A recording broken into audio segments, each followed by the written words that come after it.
Pulse News TV, Lebanon crisis, migrant workers in peril. I'm Mabel. Good evening.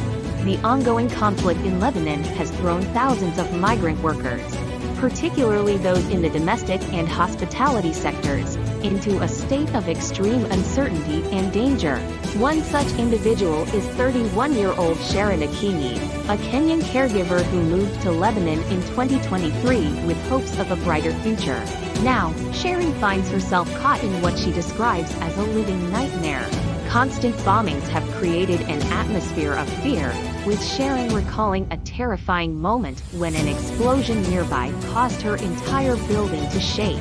Despite these traumatic experiences, the Kenyan government has reassured its citizens of their safety, with Halima Mohammed, Kenya's non-resident ambassador to Lebanon based in Kuwait, emphasizing that the embassy has been in contact with all stranded Kenyans and provided emergency hotlines. However, the situation remains complicated by the lack of formal diplomatic ties between Kenya and Lebanon, making potential evacuations difficult. Even before the conflict intensified, migrant workers in Lebanon were facing immense challenges. Many workers, particularly from Ethiopia, Kenya, and the Philippines, find themselves in extremely vulnerable positions.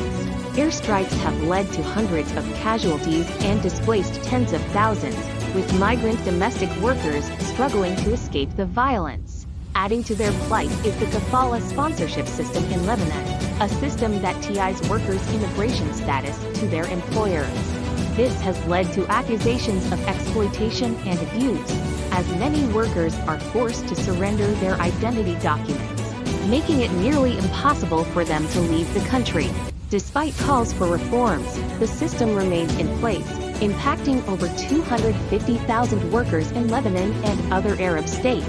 Meanwhile, countries like the United States, United Kingdom, Australia, France, and Canada have urged their citizens to leave Lebanon as soon as possible.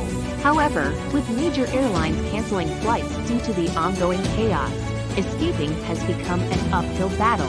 The Kenyan government continues efforts to assist its citizens, but the process remains fraught with challenges.